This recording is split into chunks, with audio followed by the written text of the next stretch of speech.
Kuna dagiti mangalap iti ili ti pasukin, akadagito e panawen tinapinta sa panagturong iti kabaybayan, gaputad ado ti matiliwan na lames. Ngem ti problema, ngan nga ni metten sa anda na mabatok ti ngumingi na a presyo ti petrolyo, nga iso ti kang runaan na kasapulan da tapnon umadayo dagiti bangkada.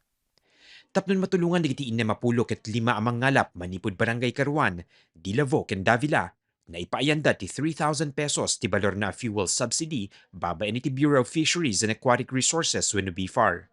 3,000 pesos each ka no, tinagyan na DJ card da. Bale mapanday ipasukat yan ta DJ ada ti pagswipan na nga ti card. Bale dito Shell, Petron kanda dumapay nga dito ada pagswipan na swipe. Bale maala danok pa DJ as crudo no ka siya. Bunong gasoline depende ta masapol da. Adot maala da ka dito so kaadwan dito March, April, May kasi umasidog pa dito dumadara festival so adot ma-harvest na.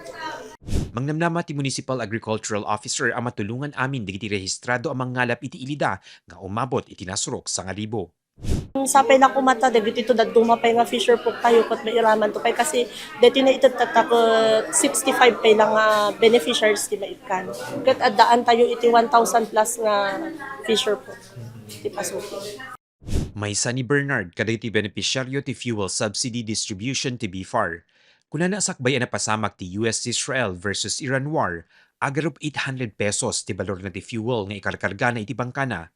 Ngimitan, umabuten ti 1,300 pesos. Itilaksid ti panlubok asang sangwen na ken dagiti pada na mangalap. Positibo let ta ni Bernard nga agtultuloy nga adda maiyawid na para iti pamilya na. So anong tinagbaling epekto na deti panagibunong ti BFAR ti 3,000 pesos kada guys? Nakalabanan ka sir ta supay makasave kami kwa doy 3,000 ke takal nga may tulong na kanyan papamit panagsalo ko Manungal daw yung mga usaran DJ sir. bangkak sir ka dua ket nga sumalsalo ket maminsan lang Maminsan lang.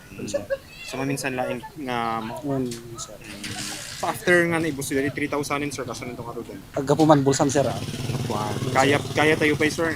sir adalagat ipay niya ako nga kasat talanta.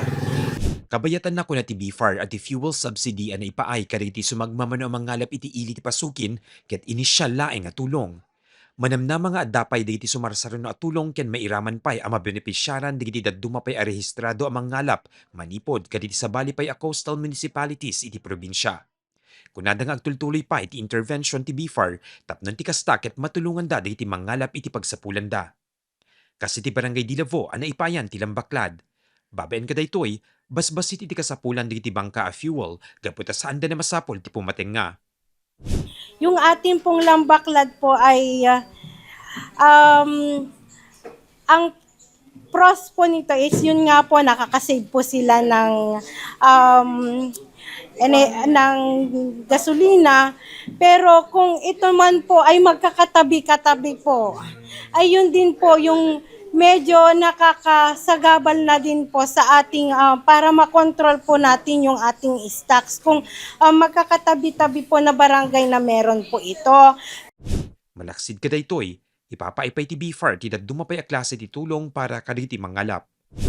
Payaw, kung saan ito po yung fish aggregating device na ina-attract po nung nung isda at yun po yung pinupuntahan po ng ating mangingisda para hindi na po sila maghanap pa ng kung saan po yung meron pong isda. Meron po din po tayong intervention dito po sa barangay Nagabungan, yung ating aqua silviculture. Hindi lamang po yung sa pagpipishing yung ating intervention. Yung aqua silviculture, yun yung pag-aalaga po ng isda sa ating mangrove area.